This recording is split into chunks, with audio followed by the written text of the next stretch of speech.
All right, students, good morning. So in this video, we're going to go ahead and help you guys out with the layout for your React calculator. All right, so let's go ahead and get this started. Again, I would suggest go ahead and create a folder. We're going to go ahead and make your project. Once you have that folder created, open up your terminal and do the following command, npx create-react-app, and then the name of your application. In this case, we'll just call it cal-final.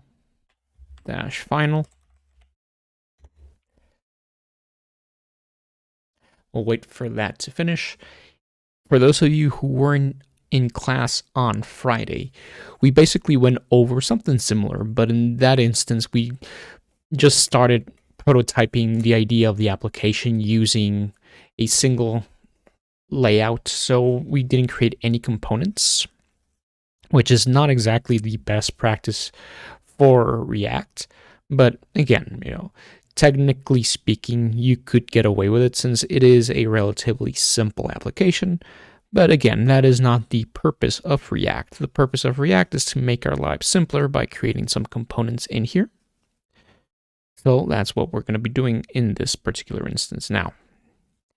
You might be laughing that I'm saying that our lives are going to be simpler and some things will be slightly more difficult to do in this manner, but in the long run, it actually makes things a lot easier for us to do, okay? So we'll just wait for this to finish, and then we'll get started. And, there we go.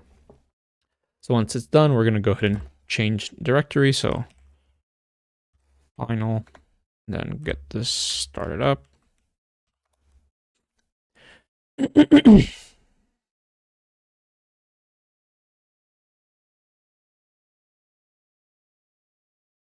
All right, so let's just do some maintenance in here. I want to go ahead and remove these files that we're not going to be using, so that way our project isn't as cluttered. So I'll select those four, kill them off. Project crashes, that's fine. We'll get rid of this as well as the import. Then we'll go ahead and move over to our application here. We're going to get rid of this, and we can go ahead and get rid of this. All right. So we can leave that there. And we'll leave this like that. You know what? Now let's just get rid of it as well. We'll get rid of this, get rid of this, save. And we're going to move into the app.js. I'm sorry, to the app CSS. Clear that out as well. And then here in the index CSS, we can just leave that. That doesn't really matter all that much. So in order to style this application out, what we want to go ahead and do is first of all, just let me go ahead and open up another terminal. So PowerShell. And then we want to go ahead and use Bootstrap to help us style this out. So I'm going to go ahead and do npm install Bootstrap. And if you run the command like this, it's just going to go ahead and install the latest version of it. In this instance, I want a specific version, so I'm going to do nothing apparently. There we go. At 4.3. Oh, okay, there we go. 4.3.1. Let that install, and there we go. What did I just do? Oh, no. Oh, no. All right, so see what happened there is I downloaded that and installed it, but it's not inside of my project. So you see now I have this node modules outside along with these packages.json. So what I'm going to do is grab all these and delete them. You got to be careful with that. Don't be a dum-dum like me. So because we are in the calculator folder level, but we're not in our application. So we're going to cd cal-final, go in there, and now we can go ahead and install Bootstrap. There we go. Actually, we just close this one. So now that we install Bootstrap, it's not going to work out of the box. We still need to go ahead and import it. And it's a good thing that we're already inside of the index.js. So just to show you where this is coming from, if we go to our node modules, we're going to go down here, and then you can look for Bootstrap. I apologize. So in Bootstrap, we want to go ahead and import this. So the way that we're going to be doing so is following this directory. So we're going to do Bootstrap, distribution, CSS, and then we want to point at this bootstrap.min.css. So in here, we're going to say import, and 2 dots to go up a level, node modules, Bootstrap, then distribution, CSS, and then this file, bootstrap.min. So we're going to say slash bootstrap.min.css. And if you want to go ahead and make use of the JavaScript functionality of Bootstrap as well, you can go ahead and just bring that as well. I'm just going to copy this entire thing, since it's mostly the same. The only difference is it's not. There we go, Bootstrap and JS. And just to verify that, we go here, bootstrap.min.js. There we go. So with that, now we have Bootstrap added to our project. All right, so now let's go into the source. I'm gonna go ahead and create a new folder in here and call it components. We're gonna do app.js. Now, ideally, again, my advice to you guys is to break down how you want to tackle this into smaller pieces, right? So in this instance, I would suggest the first thing that we need to worry about is where we want to go ahead and have our elements be displayed, right? So in this particular instance, let's go app to the components, generate a new file, and call this display box.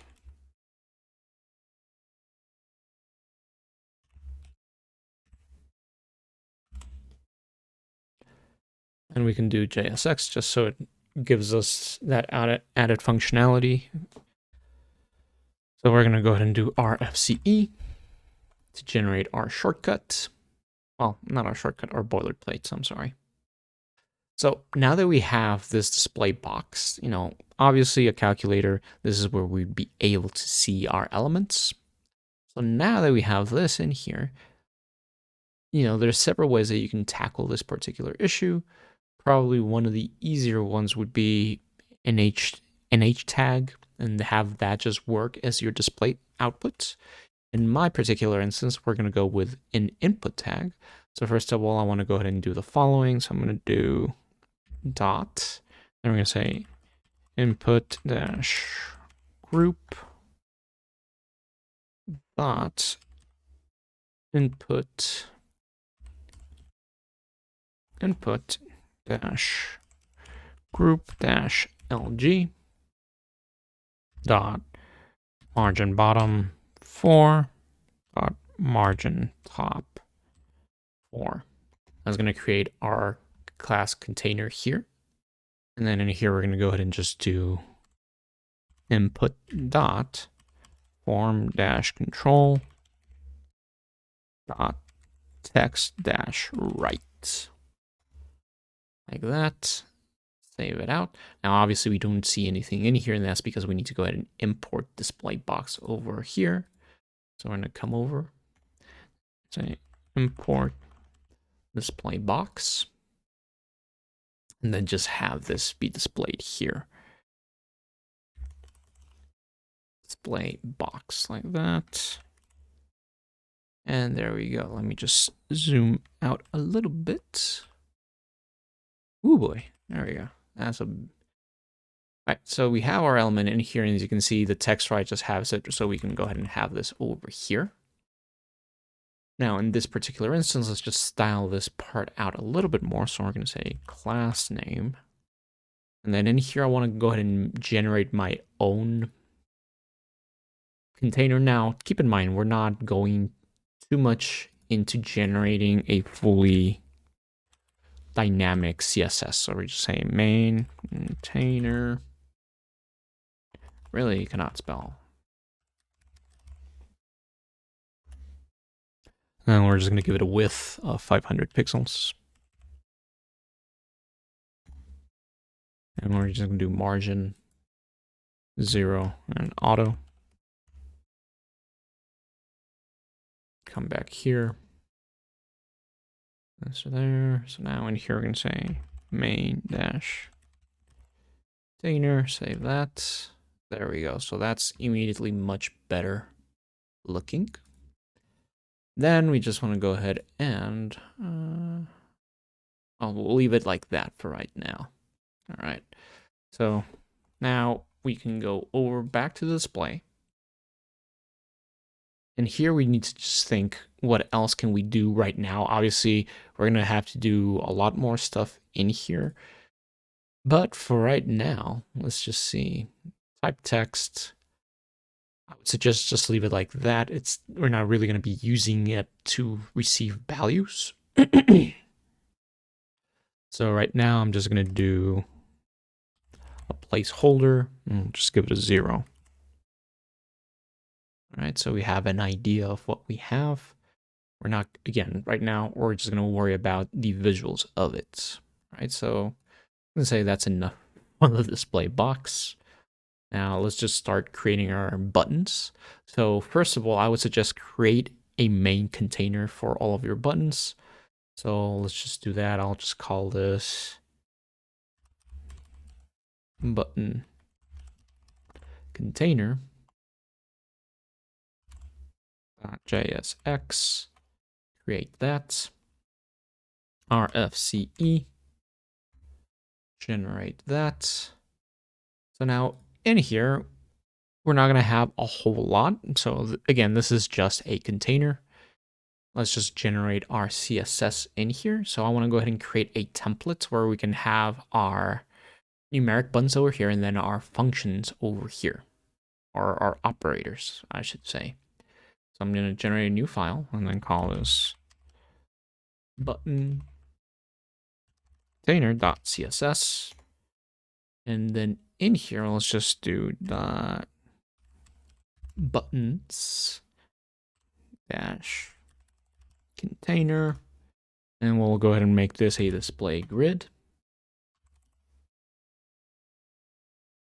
I want to go ahead and have a grid column, template columns, and then we're going to have 2. So we're going to go ahead and do 300 pixels and 200 pixels. We're going to have a single row, grid template rows, and we're going to say 1FR. And we're going to have a gap. That was 0 pixels and 20 pixels. And then we're going to go ahead and make grid autoflow. We can just set it that to row. And finally, grid template areas. Leave it like that for right now. Then come over here.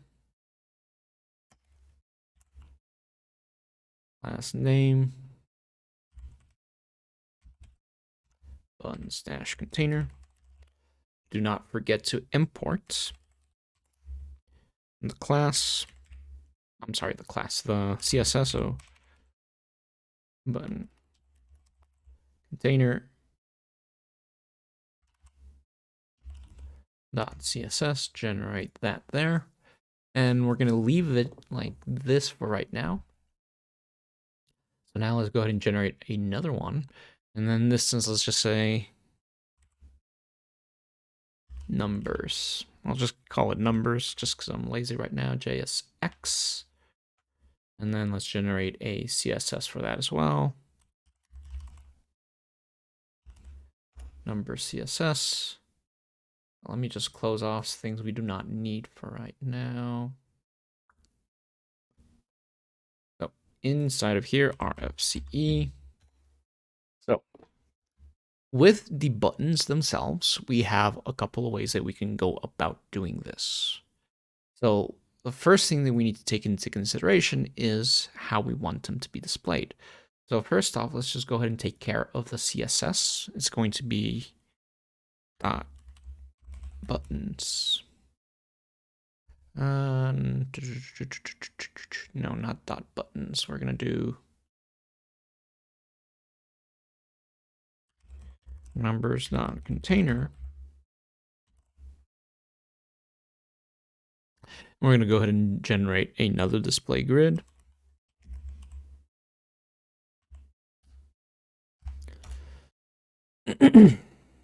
Grid template columns. And we're gonna generate 3 columns of 100 pixels each.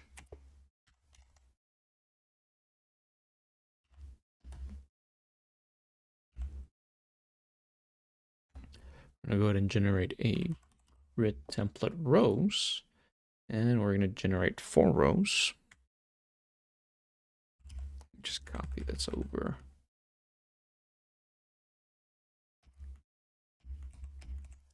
Here we go. Grid.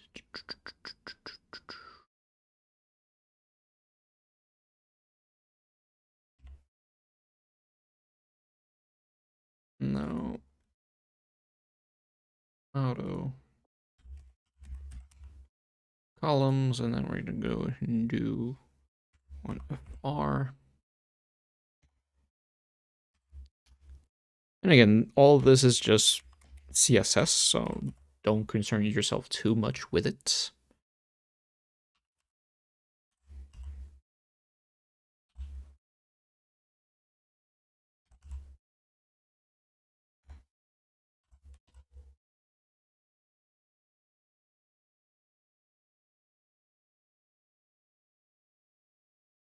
I'm just gonna copy my comma.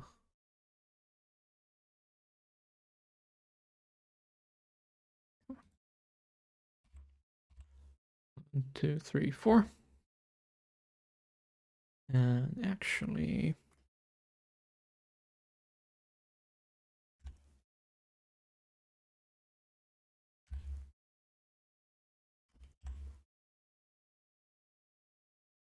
save that.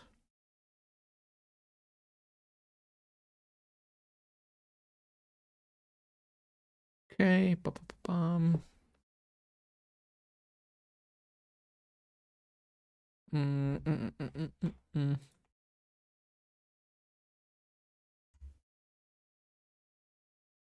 right, so save this.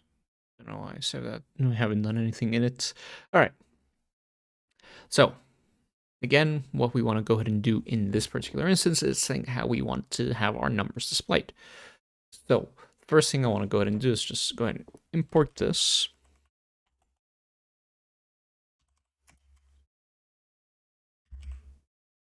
And we're going to go ahead and say numbers.css.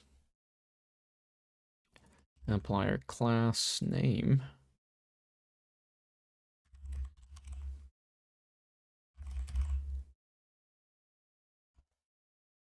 So now in here, what I want to go ahead and do is, first of all, let's just visualize this, right? So let's go ahead and generate a button class, button.btn-btn-secondary. And we want to do 9 values times 9. Generate that, save that. Let's go ahead and import this over to our numbers. Nope, to our button container. So import numbers as numbers, and then just have this inside of here.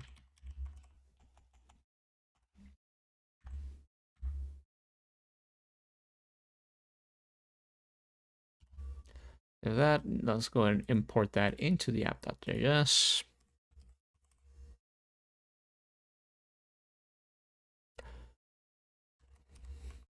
Button container. Down below. Button container. Oh, there we go. So there's our buttons. Not exactly as I would want them. So let's see. Maybe we have... Oh, that'll do it. There we go. So there we have the layout for our numerical buttons. So in here, I want to go ahead and add a couple more. And honestly, this is just kind of like to exemplify what we're going to have. Something around like that. Get rid of this last one. And then the 0 button would be a little bit larger. Just occupy the space over here, right? And this would be our dot. Now, obviously in here, we can go ahead and start laying these out with actual values like this. But it is not the best solution. Now, it's not a bad thing. You know, we have a finite number of buttons that we know that we're going to have, and this just gives us the freedom to go ahead and style them out as we want to. But again, not the best solution.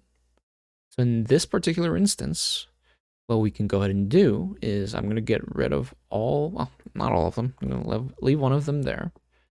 I'm going to come up here. I'm going to create a constant. I'm going to say display values equals, and then we're going to create an array. So what I'm going to go ahead and do is create them. Ba-ba-ba-bum.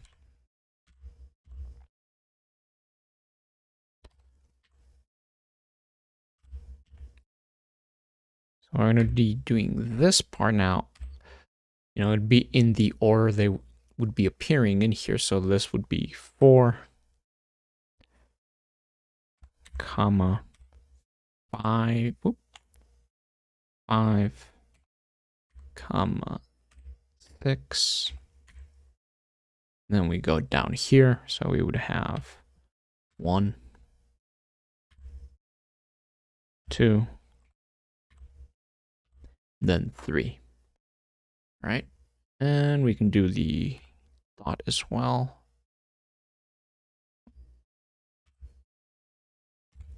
There we go. Now, the reason we don't do them just as numbers is because if we're including the dot, we want it to be generated here.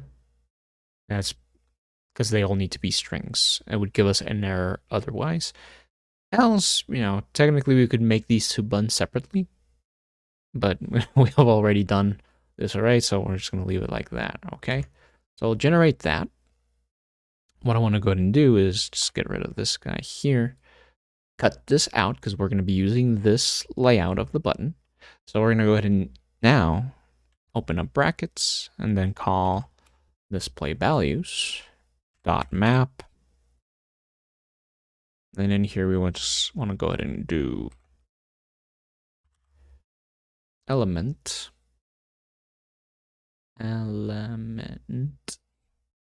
equals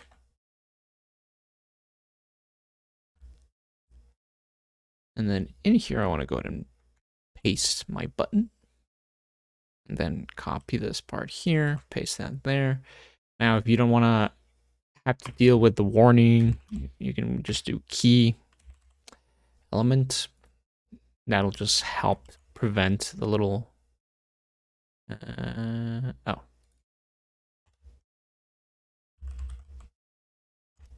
there we go. So don't forget to wrap this part here with brackets, else it's just going to give you a static text called element. Okay, so there you go. Now we have generated these static numbers here.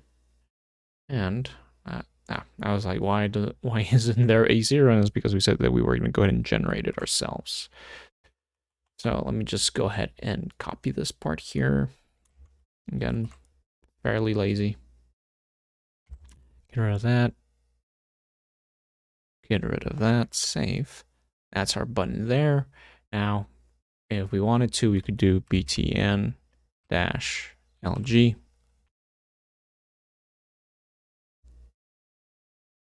And that did nothing.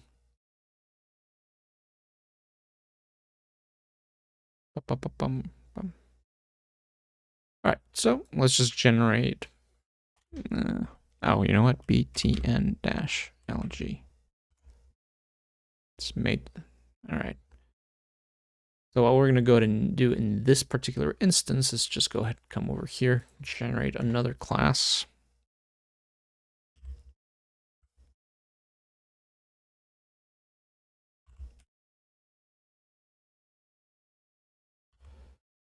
So we're going to generate a static width for it, so we know that these guys are 100 pixels, and then we have 5 pixels in between. So that would make this guy 205 pixels. So let's come back here.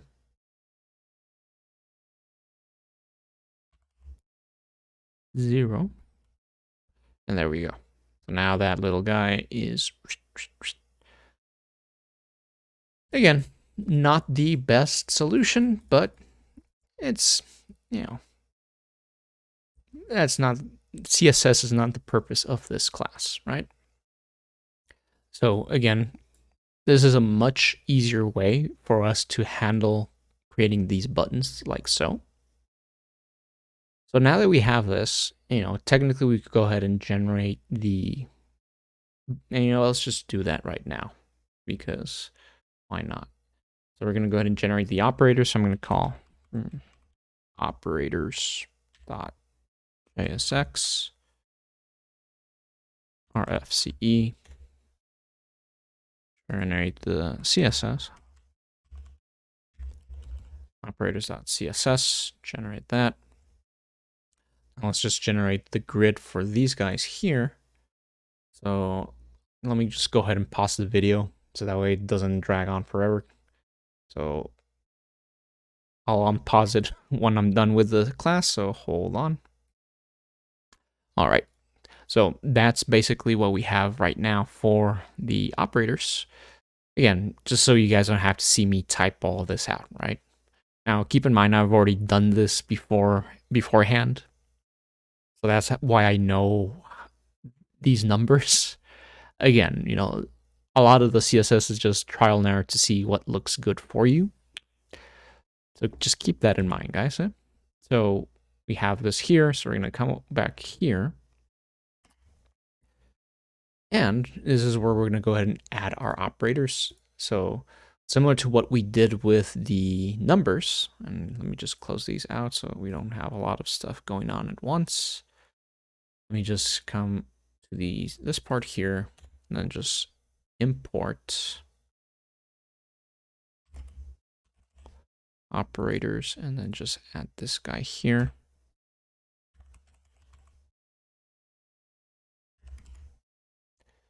That's fine. Let's save that. There we go.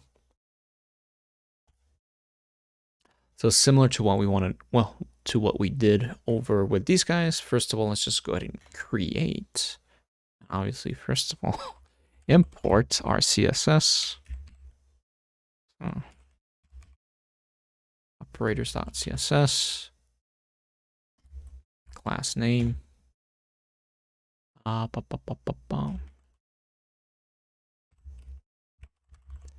Container. Save that. So now let's just go ahead and generate constant, and then we'll say operators array. Now, technically, I'm cheating in here because we're going to be putting in stuff, for example, the CE, which is not technically an operator. It just clears it out. But, you know. And we're going to do times division and addition.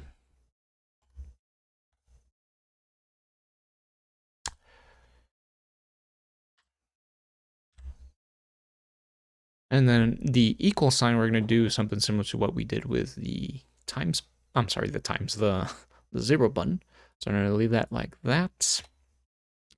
Come down below. So now we're going to do open up brackets, and we're going to operators array dot map. Now in here, we're going to go ahead and just extract these. So we're going to create operator.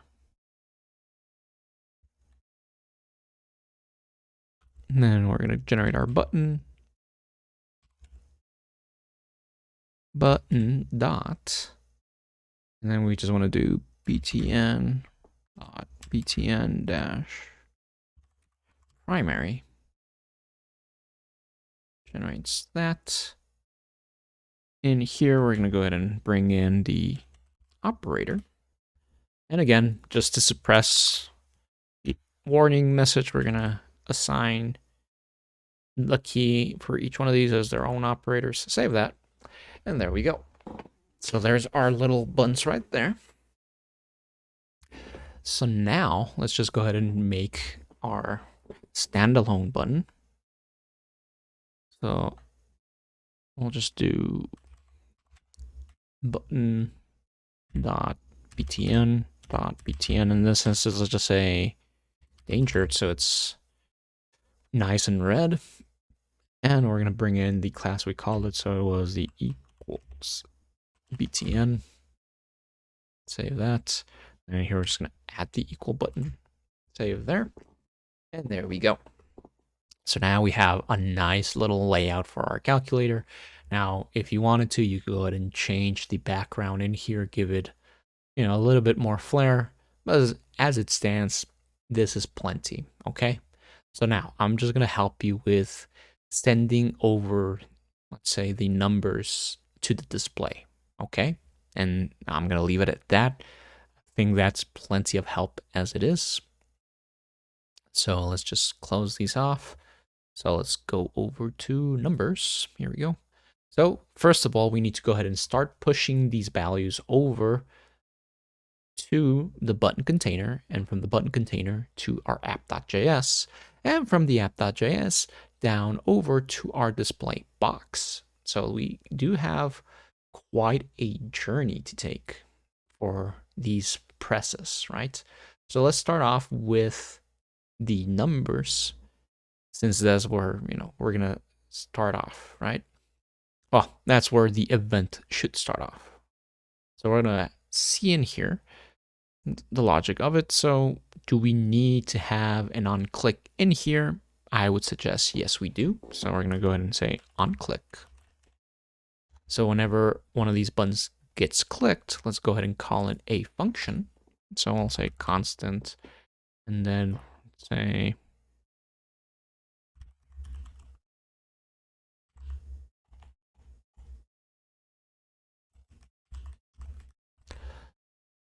so all we want to really do in this particular instance is just have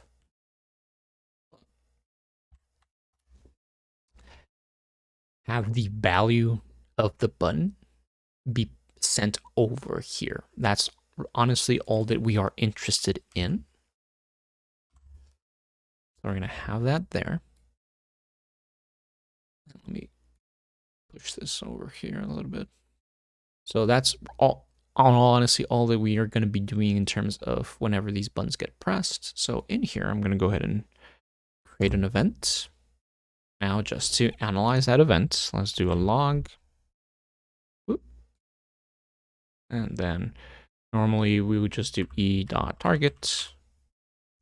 Let's see, right? Because we have a lot to choose from in this particular instance. Let me move this guy. Console, cut error. Say refresh. All right, yeah, because while we're working, let me just move this to the bottom.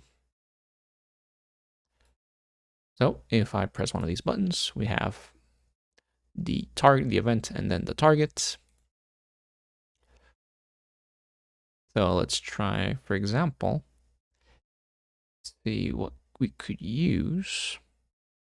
So in here we have text content. So in this particular instance, I think let's go with that one. We could also use inner text, which would be somewhere over yonder. Here. So inner text, inner HTML, we could also use some of those. I just want to go ahead and use text content. So save that, clear this out. So now if I press one of these guys, we get the text that is stored inside of them. So great success so far, right? So let's just go ahead and create a variable in here. So constant number value equals to this part right here. So we're going to pass that. I'm going to comment this part out so we don't have a bunch of messages in the console. And next thing we want to go ahead and do is, obviously, since this is going to be sent over into our display button, we're going to tell this element or this component is going to be receiving some properties. Now this property technically doesn't exist yet, so we're going to say props dot, and then, I don't know, pass numbers, number handler. Open this up and then just pass this in here. Okay. Now if I save this, we're gonna get an error if I click this because this doesn't exist at the moment, but that's fine, right? So now, at least for right now, I would say we're done with this particular part of it. So let's go to the display button. Display box now. Button container. Here we go. Now in here, and I already forgot what we called it. Display. Copy this guy. Come back here. So for the numbers, we're going to tell it, hey, by the way, you're going to have a property called pass number handler. This guy is going to be pointing over to another, I'm going to say number handler. Technically, we could use this exact same value to handle both the operators and the numbers. You just call it value handler. Value handler. There, obviously it's giving us an error because it doesn't exist, so let's just go ahead and create it.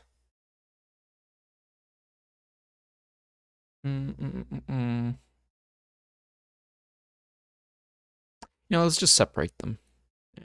We could get away with handling one of them, but let's just number handler.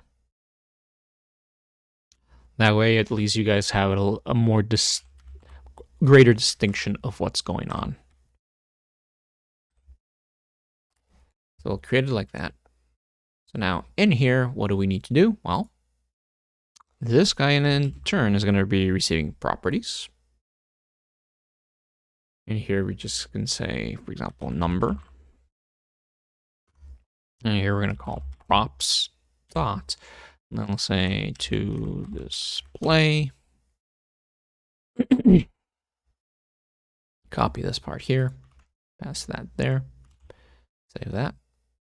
So this guy now is going to be sending over something. Well, be sending it all the way over somewhere else. And that otherwhere else. So let me copy this guy. Wait. No, this guy to display. And then we're going to go to the app. And in here is where we're going to go into our button container. Tell it, hey, by the way, you got a property called to display. And then in here, we're just going to say to display handler, who doesn't exist, but will soon exist. So constant display handler.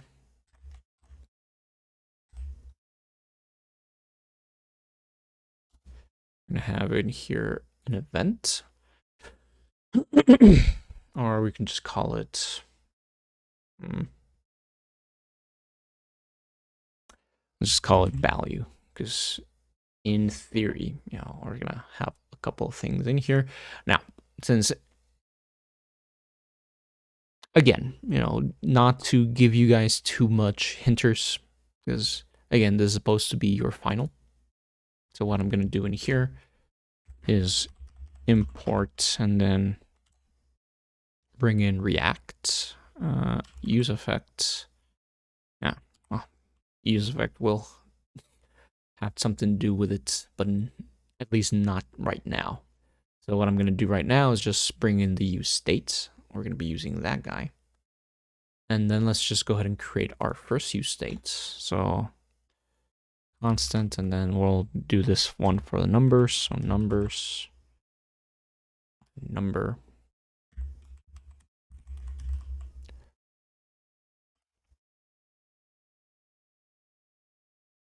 And I'll just have it be an empty string for right now. So in here, what we want to go ahead and do is, well, let's, you know, first of all, set number. Then we'll just set it to value, right? So I'll save that out. And then we need to pass it down to the display box. So that can be just done in here. We're going to say display numbers equals to number, right? So save that. Come over to the display box, I'm sorry, props. Now in here, we just need to go ahead and tell it to show. So we're gonna do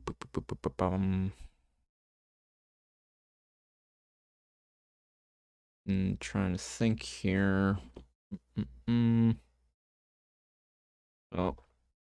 we'll do the following.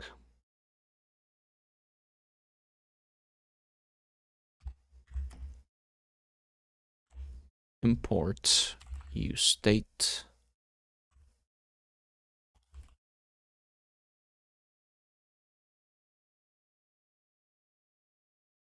In here, and then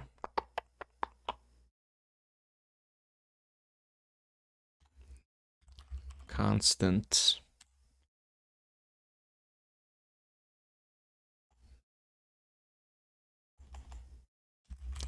display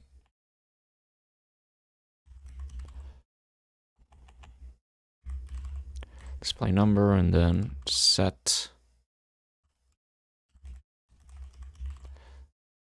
Jesus display number. Go ahead and set this to 0 here. So we don't need a placeholder, so we can go ahead and call value display number.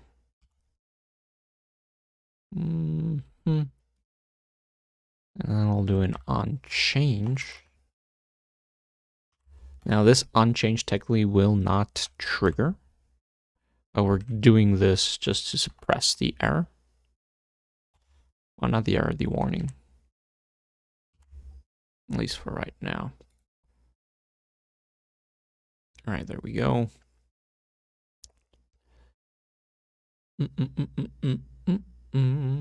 So now we need to think how we can go ahead and set this value when a number gets passed over.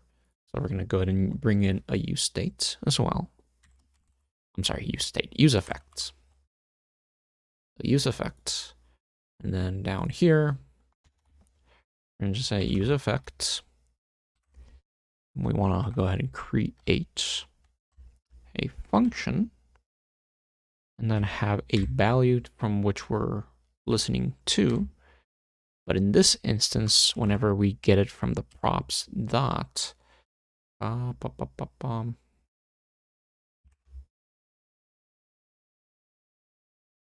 I display numbers.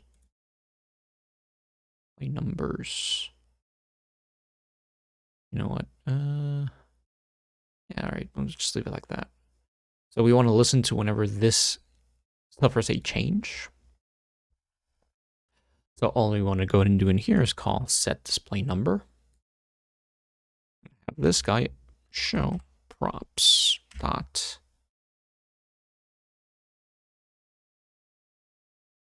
Just how that's there. Props. There we go.